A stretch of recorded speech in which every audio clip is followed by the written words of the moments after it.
Texans visiting Colts. The Colts are currently right now plus 2.5. I'm filming this on Friday. So they've been flirting with 3, 2.5, 3, 2.5, 3, 2.5, 3. And that 2.5 is a key number. So as long as it doesn't go down from 2.5, I think that's just like a very important distinction to make. Within these first couple of weeks, we can't really take stats and like, oh, this team does better at this team does better at that. But it doesn't really matter because I'm throwing that out the window because the Colts are really good in play action. Now, I think they're going to start running a lot more play action with Anthony Richardson, and they actually completed on 65% of their play action passes last year. On the other hand, the Texans, they're not really good at stopping their play action. They were the third worst in the NFL by allowing 71% of play action passes to be completed. That's definitely a big gap that we're gonna have to be thinking about here. But in the end of the day, I can give you 1,000,000,001 stats, but the only one that really truly does matter is home divisional dog.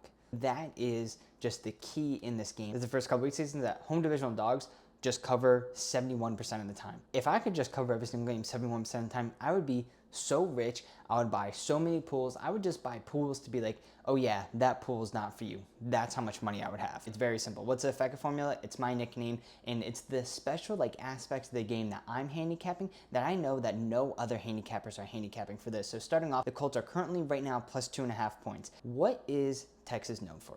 Big hats? Barbecue? Just big things in general? Yes. But it's really oil.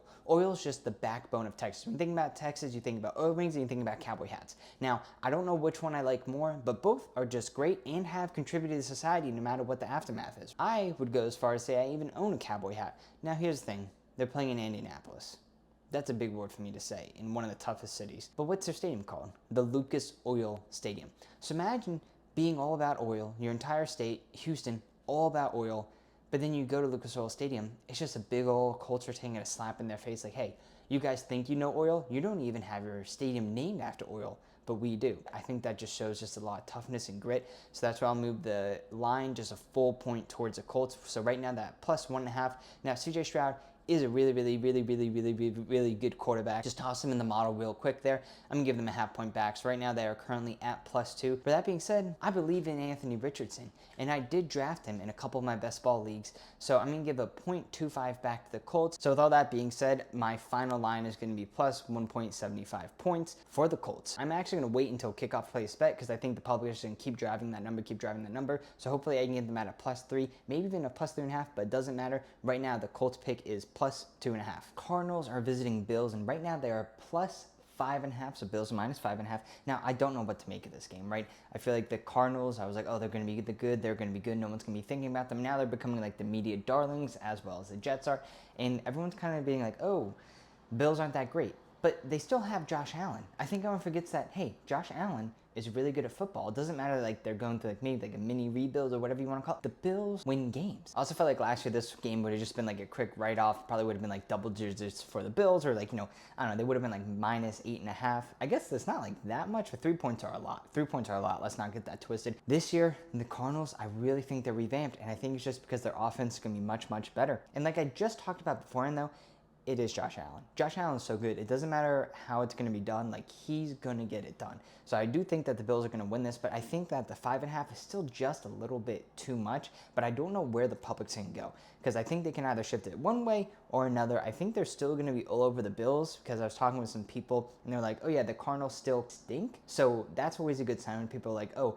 this team's really bad, they're not good anymore, because usually those people are wrong. And I don't know, maybe it's just like everyone just still has like a Bills hangover, like, hey, Bills are the Bills, they're going to be great. I still think they're going to be very good. I think they might start off slow and then come off of the gates like once they get everything clicking, kind of similar to what they did last year, but like not as much as like a downward and then upward. I think it's just going to kind of be like, whoop, okay, now we got everything going together. So it's a lot of new receivers. I think they will end up putting it all together. Kincaid, he's going to be a stud. Both these teams, I think, are getting like weird media hype where the Bills are like not getting enough, but then the Cardinals are getting too much, but they're like a little bit more even than what everyone's thinking they are. So it is very tough to be tracking line movement, but I did see like a shift that definitely indicated sharp movement. So on August 22nd, it was at minus 6.5. Then on the 27th, I saw it move to 5.5, and now currently it is back to that 6.5. So that 6.5 is definitely a key spot because 6 points, there's a touchdown, missed extra point, or just 2 field goals. So thinking about this in the effective formula, we always start off with the home teams. The Bills are currently minus 6.5. Now, the new Call of Duty has not come out yet. So Kyler Murray is still really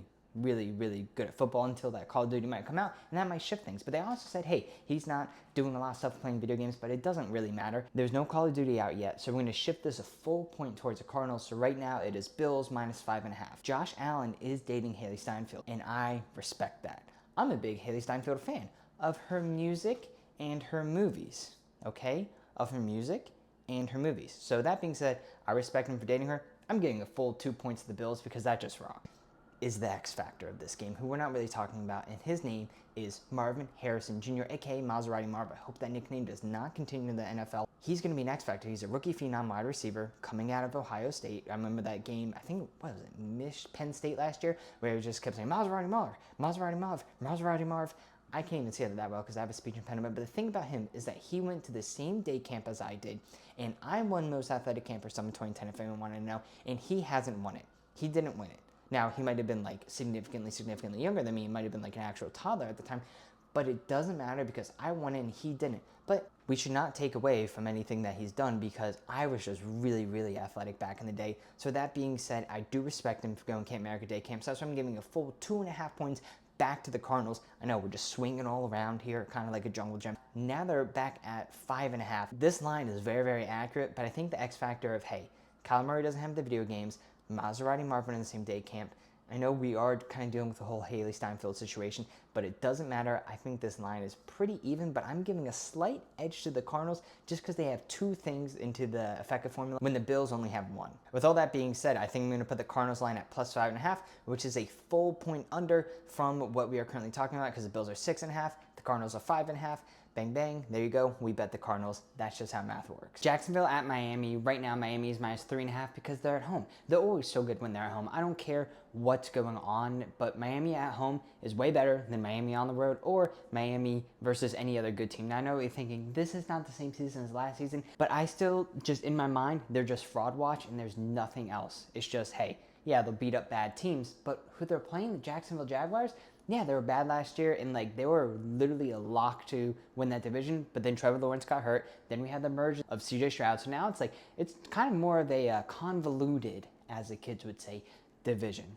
Now Miami, they're going to be an offensive juggernaut, right? Whichever way you put it, they're just going to be really good. Jacksonville's defense, I honestly don't know. I probably should read and see, hey, is this a good defense or a bad defense? But if I'm being crystal with you, they could be good, they could be bad. I'm not really sure. I know Miami's going to go ahead and get their points. Now the thing is that Jacksonville on offense is good.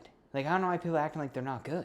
Like, yes, they did lose Calvin Ridley, and I'm a big Calvin Ridley guy because he's really good and everyone forgot about him. But then at the same time, they did bring back Gabe Davis, and Gabe Davis is really good. I think everyone's just like, oh, it's Gabe Davis, but he had like, I don't know, what was it, like 1 billion touchdowns in one game? It wasn't really 1 billion because if it was 1 billion, that game would have took forever. Just imagine the amount of kickoffs you would have if it was 1 billion, but it doesn't matter. Jacksonville Jaguars are going to be back. I think a lot of people forgot about Trevor Lawrence just because of what I mentioned. You know, C.J. Stroud has a lot of hype. Obviously, he does deserve the hype. But then also Anthony Richardson has a lot of hype. And, I mean, I guess he deserves the hype. He was really good those first couple games. But it doesn't really matter. Everyone just seems to forget about Trevor Lawrence, right? But Trevor Lawrence is a really good football player, and I think people need to realize that again. So looking at the game, I was actually a little bit surprised about the spread because right now the bet percentage is 56% on Jacksonville, 49% of the money backing them. I expect this to be way more Miami heavy at the time of kickoff. I think, again, just because of the hangover, everyone's like, oh, Jacksonville stinks now, just because they forgot who Trevor Lawrence is. Yes, Trevor Lawrence was playing, but he was injured. Quarterbacks who play injured don't play as good when they're not injured. It's a simple, simple fact. Now, there's been some bouncing with this line. Of course, these week one lines, they bounce a ton because they're open like months and months and months in advance. So someone did hit it at that 3.5 to then make it 3. But the very, very important part is that now it's back to 3.5, so you do have the hook there. Now, to put it in the effective formula, it's pretty simple. Jacksonville, it's hot in Miami. You're going to be sitting in the sun, and you're going to be like, ooh, I'm so toasty.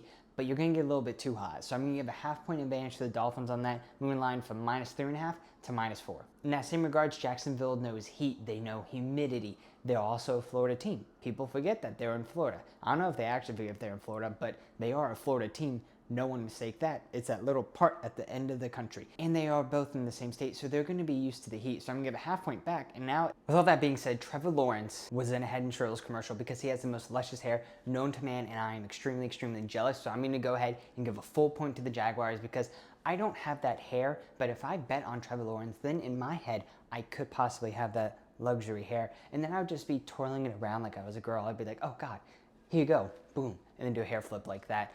Yeah, that's my ideal scenario. Or I can be in a Head and Shoulders commercial, but I wouldn't want to be in it with him. I'd want to be in it with Troy Polamalu, and I would like to tackle Troy Polamalu, and I want to be like, hey, Troy, tackle me back. So we would have fun. Any way you cut it, I'm going to give a point to the Jaguars. So I'm putting their line actually at Jaguars plus 2.5. Obviously, right now they're at plus 3.5. So I think I'm going to make sure to hit it at plus 3.5 because that's a hook, and I'm afraid that the public might move it one way or another. I don't care. Just give me a 3.5, call it a day.